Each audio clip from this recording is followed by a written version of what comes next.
सभी श्रोताओं का हार्दिक अभिनंदन। लीजिए सुनिए तेनालीरामा की कहानी दूध न पीने वाली बिल्ली। एक बार महाराज कृष्णदेव राय ने सुना कि उनके नगर में चूहों ने आतंक फैला रखा है। चूहों से छुटकारा पाने के लिए महाराज ने 1000 बिल्लियां पालने का निर्णय लिया। महाराज का आदेश होते ही 1000 बिल्लियां मंगवाई गई। उन बिल्लियों को नगर के लोगों में बांटा जाना था। जिसे बिल्ली दी गई उसे साथ में एक गाय भी दी गई ताकि उसका दूध पिलाकर बिल्ली को पाला जा सके। चूहों से सभी लोग परेशान थे। जब बिल्लियां बंट रही थी तो लोगों की लंबी लंबी कतारें लग गई थीं।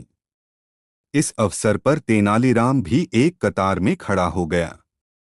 जब उसकी बारी आई तो उसे भी एक बिल्ली और साथ में एक गाय दे दी गई। बिल्ली को घर ले जाकर उसने गर्मागर्म एक कटोरा दूध उसे पीने को दिया। बिल्ली भूखी थी। बेचारी ने जैसे ही कटोरे में मुंह मारा तो गर्म दूध से उसका मुंह बुरी तरह जल गया। इसके बाद बिल्ली के आगे जब दूध रखा जाता, चाहे वह ठंडा ही क्यों न हो, बिल्ली वहां से भाग खड़ी होती। गाय का सारा दूध अब तेनालीराम व उसके परिवार के अन्य सदस्य ही पी जाते। बेचारी बिल्ली कुछ ही दिनों में इतनी कमजोर हो गई कि उसमें चूहे पकड़ने की ताकत भी नहीं रही। 3 माह बाद महाराज ने बिल्लियों की जांच करवाई। गाय का दूध पी पीकर सभी की बिल्लियां मोटी तगड़ी हो गई थी, परंतु तेनालीराम की बिल्ली सूखकर कांटा हो चुकी थी। वह सब बिल्लियों के बीच में अलग पहचानी जा रही थी। महाराज ने जब तेनालीराम की बिल्ली की हालत देखी तब वे क्रोधित हो उठे। उन्होंने तुरंत ही तेनालीराम को हाजिर करने का आदेश दिया। तेनालीराम के आने पर वे गरजते हुए बोले, तुमने बिल्ली का यह क्या हाल बना दिया है? क्या तुम इसे दूध नहीं पिलाते? महाराज, मैं तो रोज इसके सामने दूध भरा कटोरा रखता हूँ, अब यह दूध पीती ही नहीं है तो इसमें मेरा क्या दोष है? महाराज को यह सुनकर बड़ा आश्चर्य हुआ। वह अविश्वास भरे स्वर में बोले, क्यों झूठ बोल रहे हो? बिल्ली दूध नहीं पीती। मैं तुम्हारी झूठी बातों में आने वाला नहीं। परंतु महाराज यही सच है। यह बिल्ली दूध नहीं पीती। महाराज झल्लाकर बोले, ठीक है। यदि तुम्हारी बात सच निकली तो तुम्हें 100 स्वर्ण मुद्राएं दी जाएंगी, अन्यथा 100 कोड़ों की सजा मिलेगी। मुझे मंजूर है।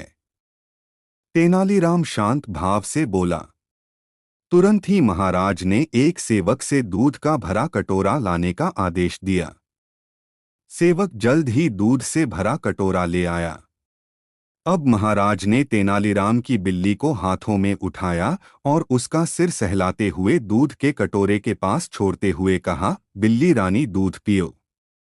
बिल्ली ने जैसे ही कटोरे में रखा दूध देखा, वह म्याऊं म्याऊं करती हुई वहां से भाग निकली।